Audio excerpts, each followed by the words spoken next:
Meus irmãos e meus amigos, bom dia, boa tarde, boa noite. Nós sabemos que nós somos salvos, somos reconciliados com Deus, somos justificados, não mediante vidas sucessivas, não mediante aquele pressuposto reencarnatório que as doutrinas espiritualistas andam aí convencendo muitos incautos, muitos ingênuos. Nós sabemos, nós cristãos que conhecemos o Evangelho, nós sabemos que somos salvos por graça mediante a fé. Nós somos salvos porque Jesus se fez holocausto em nosso lugar. E nós precisamos prezar, nós precisamos respeitar essa obra redentora de Jesus na cruz do Calvário. E não adiantam os contradizentes dizer que não houve essa morte vicária substitutiva, porque os evangelhos, as cartas, epístolas são muito ricas nisso. Nós vamos citar apenas uns poucos exemplos, mostrando que nada tem a ver de verdade esse pressuposto de vidas sucessivas, justiça da reencarnação, que foi introduzida pelo codificador na Europa Ocidental, esse conceito asiático que ele introduziu lá por volta do século XIX, apenas para tentar corrigir erros grosseiros que ele cometeu contra a missão de Jesus. Então, a verdade é que Jesus é que nos salva.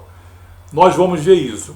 Por exemplo, na carta de Paulo aos Romanos, no capítulo 3, dos versículos 24 a 26, ele nos fala de modo bastante claro.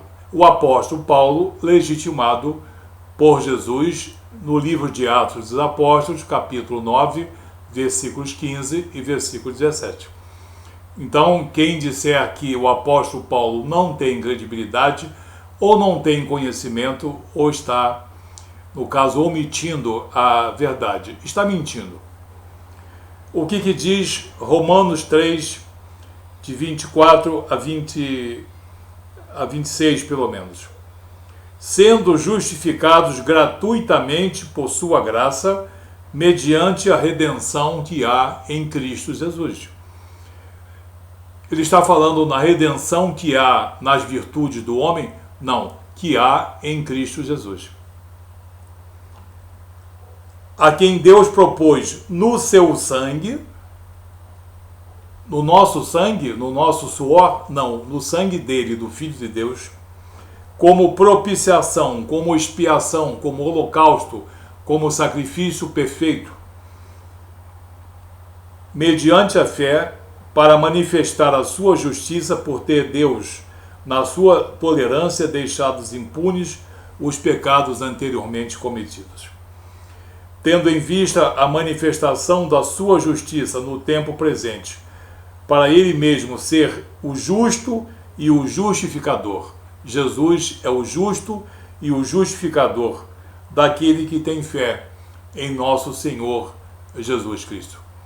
Então, segundo o apóstolo Paulo aqui, está bem explicado que nós somos salvos pela graça mediante a fé. Como ele afirma aqui no versículo 28, concluímos, pois, que o homem é justificado pela fé, independentemente das obras da lei. Muito bem. Então, somos salvos pela obra redentora de Deus e não por pressuposto de vidas sucessivas, tá?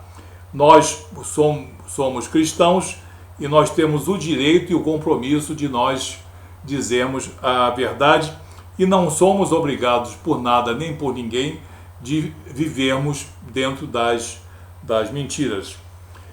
Temos também outro apóstolo da mais alta envergadura, o apóstolo João, na sua primeira epístola de João, no capítulo 1, versículo 7.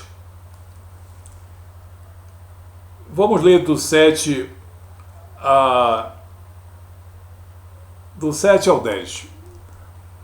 Se, porém, andarmos na luz, como ele, Jesus, está na luz, como ele está na luz, mantemos comunhão uns com os outros, e o sangue de Jesus, seu Filho, nos purifica de todo o pecado. Será que o apóstolo João não tem credibilidade? Será que alguém vai ter ousadia de dizer, não, isso é ponto de vista apostólico, depois que nós fizemos um vídeo mostrando a total e absoluta credibilidade dos apóstolos, né? Como em Atos dos Apóstolos, capítulo 1, versículo 2, e Atos dos Apóstolos, capítulo 9, versículos 15 e versículo 17. Então, tem sim credibilidade o apóstolo João, o apóstolo dileto de Jesus. E ele continua, se dissermos que não temos pecado algum, a nós mesmos nos enganamos e a verdade não está em nós. Se confessarmos os nossos pecados, ele é fiel e justo para nos perdoar os pecados. Não é lei karmática, não é lei de ação e reação. Existe perdão na missão de Jesus. Ele é fiel e justo para nos perdoar de nossos pecados e nos purificar de toda injustiça. Se dissermos que não temos cometido pecado, fazemo-lo mentiroso. Quem diz que não é pecador ou não tem natureza pecaminosa, mente e chama Jesus de mentiroso. É por isso que muitos evitam os apóstolos, as suas epístolas, porque elas têm verdades contundentes, verdades constrangedoras e inquestionáveis. Se dissermos que não temos cometido pecado, fazemo-lo mentiroso e a sua palavra não está em nós. Eu vi também aqui no apóstolo do Pedro, em 1 Pedro, capítulo 2, versículo 24, em que ele fala, o apóstolo Pedro agora. Nós vimos Paulo, vimos João, e vamos agora a Pedro.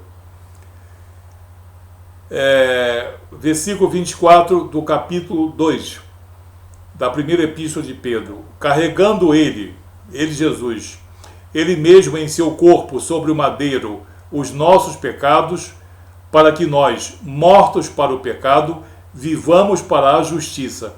Por suas chagas fostes sarados. Coincide com o que disse Isaías, pelas suas pisaduras fomos sarados. Então, existe nas Escrituras Sagradas, à disposição de qualquer sábio, erudito ou espertalhão mesmo, de que existe uma obra redentora bastante clara, bastante contundente, indiscutível e inquestionável no sangue remidor de Jesus, por graça misericordiosa. Isso é que é cristianismo. O restante não é cristianismo. É um mimetismo grosseiro, porque falam em Jesus, mas omitem a sua obra redentora, a sua graça, o seu poder remidor, o poder remidor de seu sangue. Então, processo de reencarnação, processo karmático, vidas sucessivas aprimoradoras, tudo isso agride a obra redentora de Jesus. É inimizade contra Cristo. Não adianta pregar um Jesus que é bom, manso e também caridoso, e omitir o Jesus que é Salvador e Redentor, que é justificador e resgatador, que nós vimos aqui. Muito bem, dando continuidade, nós vamos pular para o Evangelho de Marcos, em que Jesus diz que só há uma maneira do homem salvar-se. É pela intervenção soberana de um Espírito soberano, ou ele, Jesus, ou o Espírito Santo de Deus. Jesus, conversando com homens ricos e homens pobres, ele fala da dificuldade de um homem rico entrar no reino dos céus. Que as riquezas podem ser um obstáculo, não são um impedimento, mas podem ser um sério obstáculo para que alguém alcance o reino de Deus. E ele, conversando com os homens, disse que era muito difícil, porque as pessoas na época tinham a ideia de que os ricos, os que tinham muitas moedas de prata e de ouro, eram abençoados por Deus e estariam mais perto da salvação, lê do engano, e que os pobres seriam mais dificilmente salvos. Havia essa conotação, essa ideia no tempo de Jesus. Mas Jesus responde à pergunta de um deles no Evangelho de Marcos, capítulo 10, versículos 26 e 27. Quando um deles pergunta, eles ficaram sobremodo maravilhados, dizendo entre si, então quem pode ser salvo? Se o rico não está impedido de ser salvo e o pobre também não, quer dizer, nada relacionado a ser pobre ou ser rico, então quem pode ser salvo? O que Jesus diz de maneira clara? Jesus, porém, fitando neles o olhar, disse, para os homens é impossível. A pergunta foi, quem pode ser salvo? Jesus diz, para os homens é impossível. Ou seja, por recursos ou por iniciativa própria. Então, toda forma de autorredenção, através de pressupostas vidas sucessivas, reencarnação, obras que salvam, nada disso é verdade. Jesus diz, ao homem é impossível a salvação sem a intervenção soberana de Deus. Vamos ver o que ele diz textualmente no versículo 27. Jesus, porém, fitando neles o olhar, disse, para os homens é impossível, contudo, não para Deus, porque para Deus tudo é possível. Ele está aqui, Jesus, dizendo, vocês homens podem fazer o que vocês quiserem. Vocês podem fazer penitências, vocês podem ser muito dadivosos, não fazem mais do que a sua obrigação. Vocês podem fazer longos jejuns, autoflagelações e até mutilações, se vocês quiserem. Vocês podem fazer tudo que pressupostamente vocês acham que possa levar a Deus. Mas tudo isso será impossível. Poderá alguma coisa ser levada em consideração, mas para o homem a salvação é impossível sem a intervenção soberana de Deus. Como o pressuposto de vidas sucessivas é um pressuposto de autorredenção, de que o homem pode reconciliar-se com Deus por méritos e por iniciativa e por arbítrio próprio, Jesus diz, isso é mentira. Nenhum homem pode resgatar-se ou reconciliar-se com Deus sozinho, sem a intervenção soberana do meu espírito ou do espírito de meu Pai. Então, Jesus aqui, no Evangelho de Marcos, confirma que o pressuposto de vidas sucessivas ou reencarnação não passa de um pressuposto, de uma invenção para tentar encobrir os atos soberanos de Jesus que foram solapados durante a codificação no século XIX. E nós temos aqui no Evangelho, na Epístola aos Hebreus, no capítulo 9, nós sempre voltamos a esse assunto e os reencarnacionistas sempre escarnecem que nós não entendemos os textos bíblicos, que a pessoa quando morre, a carne entra em decomposição e o espírito sobrevive. Só eles sabem disso, nós cristãos não sabemos disso. E como sabemos? Nós sabemos que a carne entra em putrefação, mas o espírito sobrevive não para ficar um espírito vagabundo, não um espírito solto fazendo o que bem entende. O texto diz que ele sobrevive para o juízo, crises. Então, Hebreus 9, 27, 28 fala das duas unicidades que eu exaustivamente falo nelas. A unicidade da vida e a unicidade e perfeição da obra redentora de Jesus. O que diz 27 e 28? Assim como aos homens está ordenado morrerem uma vez, vindo depois disso o juízo, porque as pessoas, os espíritos são levados pelos anjos para um local de destino, segundo o ensinamento contido nas parábolas de Jesus. Essa é a primeira unicidade, a unicidade da vida. Uma concepção, uma vida e uma morte. Acabou-se. A carne apodrece e o espírito sobrevive para o juízo, para o julgamento. E a segunda unicidade vem no versículo 28. Assim também, quer dizer, do mesmo modo, assim também Cristo, tendo se oferecido uma vez para sempre, para tirar os pecados de muitos, aparecerá uma segunda vez sem pecado aos que o aguardam para a salvação. Então, muito claro que não existe lei karmática, o juízo existe, o julgamento existe, o espírito sobrevive para o juízo, a vida é uma só, ao homem é ordenado viver uma só vez, sobrevindo depois disso o juízo.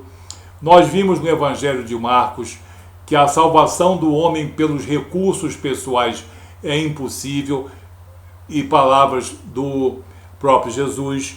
E nós vimos a verdadeira salvação no sangue remidor de Jesus, na sua justificação, quando nós citamos a carta de Paulo, no capítulo 3, versículos 24, 25, 26, quando nós lemos Pedro, quando nós lemos João. Assim, o que existe de verdadeiro, e a única verdade que existe, é a redenção em nosso Senhor e Salvador Jesus Cristo, pela sua justificação, pela sua morte e ressurreição, como ele, no Evangelho de João, capítulo 10, versículo 17 e 18, tão claramente afirma: o Pai me ama porque eu dou a minha vida e volto a tomá-la. Morte e ressurreição. Ninguém a tira de mim, eu espontaneamente a dou. E há pessoas que não entendem o que Jesus está querendo dizer com isso. Pasmem. Então nós vimos aqui que a salvação, a reconciliação com Deus e o conseguir a vida eterna é por graça, é por intervenção soberana de Jesus em nossas vidas. Outro ponto de vista é ponto de vista não de Jesus, é ponto de vista de espíritos enganadores e de homens enganados. Que Deus abençoe você, creia unicamente na verdade do Evangelho. Deus abençoe você.